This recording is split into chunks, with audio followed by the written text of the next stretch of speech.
Okay, welcome back dear friends. अभी हम बात करेंगे नॉन कम्युनिकेबल डिजीज़ में से, चूँकि हमने कम्युनिटी मेडिसिन भी शुरू की है अभी, तो नॉन कम्युनिकेबल डिजीज़ हमने शुरू किए हैं। नॉन कम्युनिकेबल डिजीज़ में हम पढ़ेंगे आज इस्कीमिक हार्ट डिजीज़ के बारे में, that what are basically risk factor of the ischemic heart disease, what are the primary preventions and what are the secondary preventions.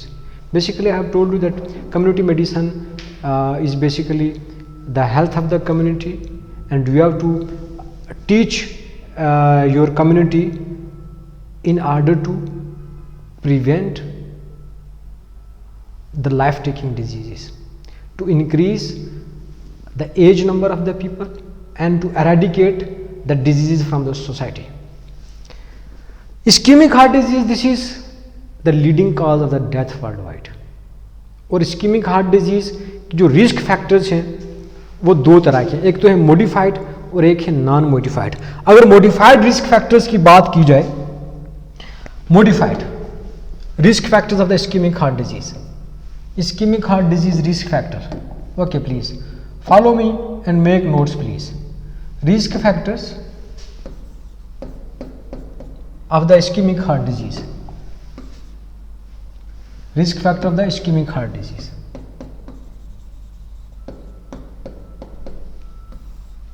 Modified and non-modified. So अगर modified की बात करें तो modified में हमारे पास क्या है, रिस्क फैक्टर में हाइपरटेंशन है जिसको हम modify कर सकते हैं, उसके बाद डायबिटीज मिलिटस है, उसके बाद स्मोकिंग है, उसके बाद ओबेसिटी है, एंड देन हाइपरलिपिडीमिया है, हाइपरलिपिडीमिया है, high level of cholesterol. This are the modified risk factor for the ischemic heart disease. कौन कौन से?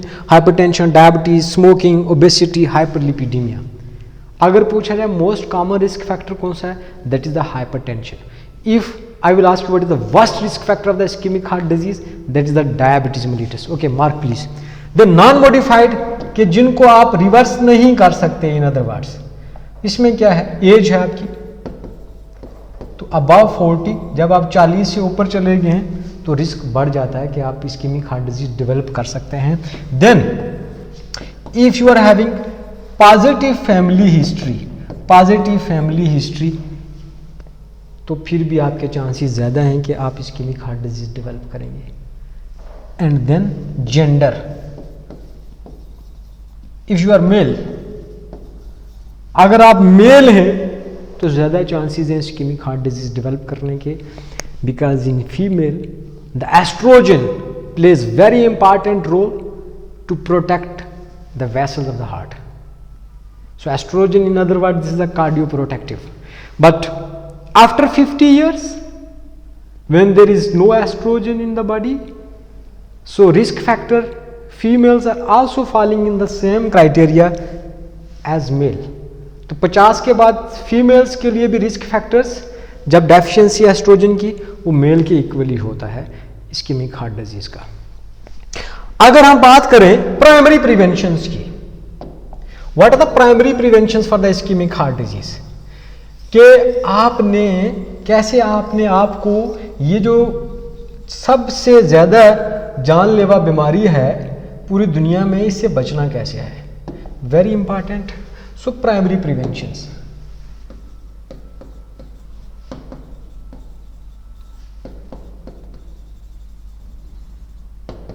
Of ischaemic heart disease. तो क्या करना है भाई, रेगुलर एक्सरसाइज, एक्टिव लाइफस्टाइल। क्या है, number 1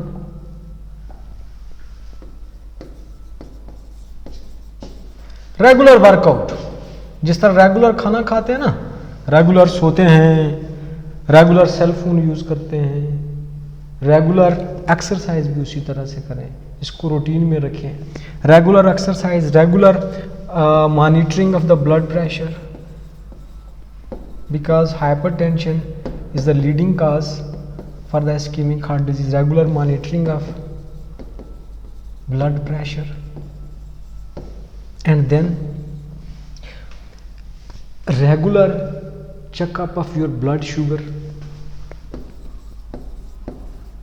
regular monitor your blood glucose or blood sugar, and especially if in your family someone having ischemic heart disease, अगर इस्कीमिक हार्ट डिजीज़ की वजह से किसी की डेथ हुई है या फैमिली में किसी को डायबिटीज़ है या हाइपरटेंशन है, देन इसको मैंडेटरी बना लें एक्सरसाइज को, और ब्लड प्रेशर में मॉनिटर करें रेगुलर, ब्लड शुगर को मॉनिटर करवाएं, देन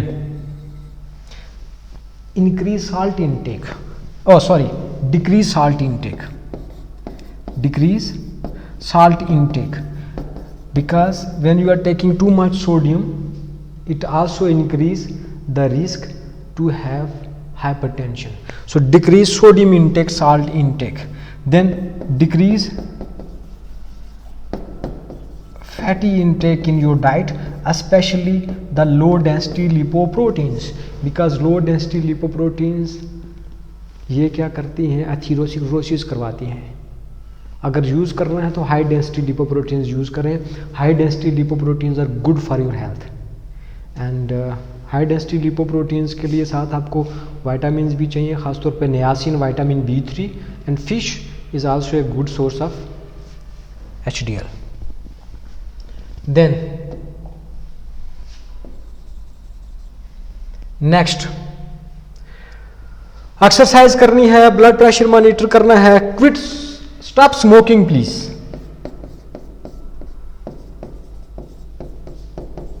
स्टॉप स्मोकिंग. खास तौर पे हमारी जो यूथ है, एक तो है ना एक्टिव स्मोकिंग, एक है पैसिव स्मोकिंग. तो कोशिश करें पैसिव स्मोकर भी ना बने. और जितने भी जो स्मोकिंग करने वाले हजरात हैं, इनसे मैं यही कहूँगा कि प्लीज़ डोंट कमिट सुसाइड.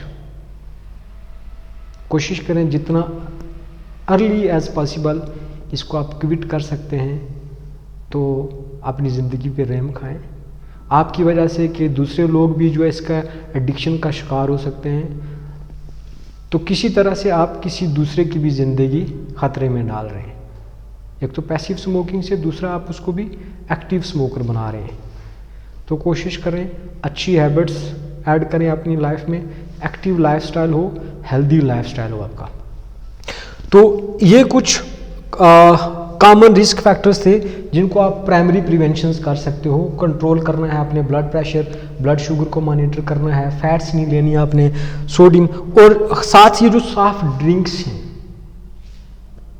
इनसे भी आपने अपने आप को अवॉइड करना है. बट इन केस अगर आपको ischemic heart disease, you have developed ischemic heart disease,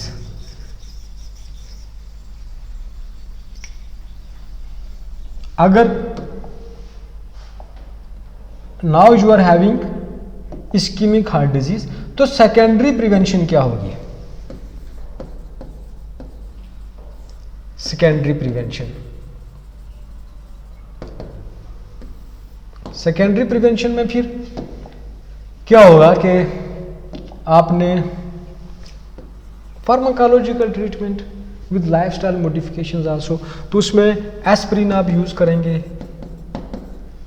उसके बाद स्टैटिन्स जो आपके कोलेस्ट्रॉल्स को कम करने के लिए दी जाती हैं, उसके बाद एंजियोटेंसिन कन्वर्टिंग एंजाइम्स, ये मेडिसिन आप यूज़ करेंगे to in case of the heart failure और हाइपरटेंशन को कंट्रोल करने के लिए. Specially this group of drugs is first line in case you are having ischemic heart disease, hypertension due to the diabetes mellitus. तो साथ क्या है, spironolactone use करेंगे. तो बहुत सारी ड्रग्स हैं जब आप डेवलप कर चुके हैं इस्कीमिक हार्ट डिजीज़, तो उसको ट्रीट करने के लिए. तो कोशिश करें इनकी नौबत ही ना आए. आप अपने आप को इस कैटेगरी में जाने ही ना दें.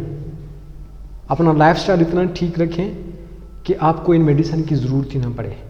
तो जो रिस्क फैक्टर्स हैं जितने भी हमने डिस्कस किए हैं, जिस तरह से हाइपरटेंशन है, कॉमन है, डायबिटीज़ है, इनकी जो स्पेसिफिक जो ट्रीटमेंट है, कौन कौन से ग्रुप्स हैं जो फार्माकोलॉजिकल ड्रग्स के, वो हम यूज़ करते हैं, कौन सी ड्रग के क्या साइड इफ़ेक्ट हैं, किसकी कितनी डोज चाहिए होती है, क्या उसके इंडिकेशन है, क्या कंट्रा इंडिकेशंस हैं, ये हम इंशाल्लाह डिटेल के साथ पढ़ेंगे जब हम पढ़ेंगे डायबिटीज़ को, जब हम पढ़ेंगे drugs used in the management of the diabetes, and when we will discuss about the hypertension, कि हाइपरटेंशन को ट्रीट करने के लिए कौन कौन सी ड्रग्स यूज़ करते हैं, उनके क्या इंडिकेशंस कंट्रा इंडिकेशंस हैं। Stay safe, stay active and stay healthy. See you soon. अल्लाह हाफिज़।